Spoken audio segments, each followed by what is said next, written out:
Iran যেহেতু হামলা করছে এবং বলছে যে সমস্ত গুরুত্বপূর্ণ তাদের অর্থনৈতিক ক্ষেত্রগুলো মধ্যপ্রাচ্যে যার যা আছে সেগুলো তারা একদম শেষ করে দিবে, এইটা বলার পরেই দেখছে যে ওরে বাবা বিপদ, এদের মানে ভোগ বিলাসী জীবন যাপন, হ্যাঁ, এগুলো তো বন্ধ হয়ে যাবে। সেই কারণে এখন একটু নমনম করতেছে। খুবই ইন্টারেস্টিং একটা খবর দর্শক, সংযুক্ত আরব আমিরাত সম্ভবত ভয় পেয়েছে।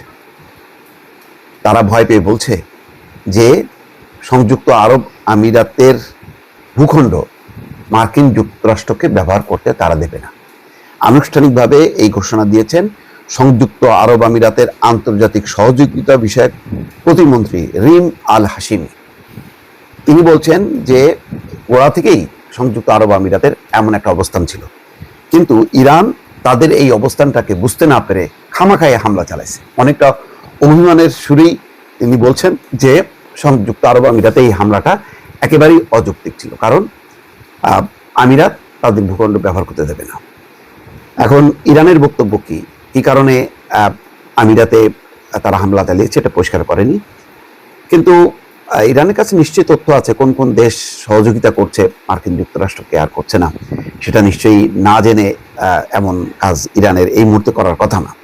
যাই হোক, বোঝা যাচ্ছে যে একটা আত্মসমর্পণের হুমকি। যেহেতু ইরান হচ্ছে আরব দেশগুলোর প্রতিবেশী রাষ্ট্র, আমেরিকা আজ আছে কাল নেই, তার প্রয়োজন ফুরাইলে সে চলে যাবে, তখন কি হবে?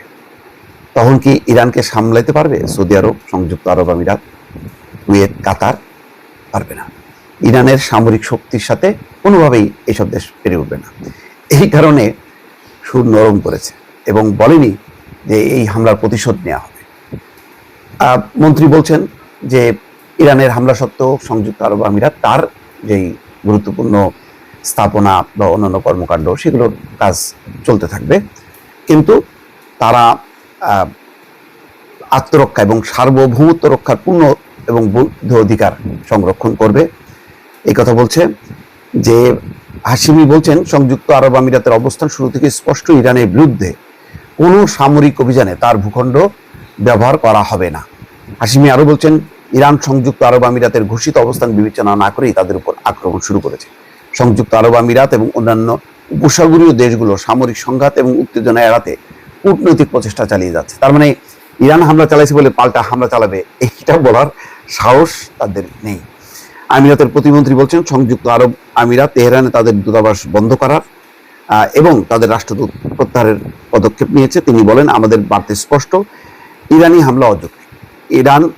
ইরান যে হামলা করেছে সেই কারণে রাগে দুঃখে অভিমানে সংযুক্ত আরব আমিরাত ইরানে তাদের দূতাবাস বন্ধ করেছে এবং তাদের যে রাষ্ট্রদূতকে প্রত্যাহারের তারা সিদ্ধান্ত নিয়েছে। রিম আল হাশিমি বলেন ইরানি হামলা সত্ত্বেও সংযুক্ত আরব আমিরাতের সব গুরুত্বপূর্ণ ক্ষেত্র কোনো বাধা ছাড়াই কাজ চালিয়ে যাচ্ছে এবং দেশ জুড়ে জনজীবন স্বাভাবিক রয়েছে। তিনি বলেন আমরা সংঘাতকে আর বিস্তৃত করতে চাই না। সব ঠিক আছে, কিন্তু এই যে হামলাটা করলো, এই হামলার নিন্দা তো করা উচিত ছিল, সেই নিন্দা কিন্তু করেনি। সেই নিন্দা সংযুক্ত আরব আমিরাত করেনি।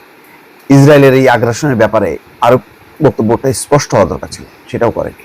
ফলে এখন ইরান যেহেতু হামলা করছে এবং বলছে যে সমস্ত গুরুত্বপূর্ণ তাদের অর্থনৈতিক ক্ষেত্রগুলো মধ্যপ্রাচ্যে যার যা আছে সেগুলো তারা একদম শেষ করে দেবে, এইটা বলার পরেই দেখছে যে ওরে বাবা বিপদ, এদের মানে ভোগ বিলাসী জীবন যাপন, হ্যাঁ, এগুলো তো বন্ধ হয়ে যাবে। সেই কারণে এখন একটু নমনম করতেছে।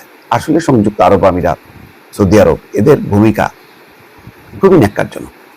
এই দেশগুলো যদি ঐক্যবদ্ধ থাকতো তাহলে ইসরায়েলের এত সাহস হতো না যে মুসলমানদের রক্ত ঝরানো, মুসলিম বিশ্বের মধ্যে ঢুকে মুসলমানদের রক্ত নিয়ে হোলি খেলা, এটা করতে পারতো না যদি আরব দেশগুলো ঐক্যবদ্ধ থাকতো।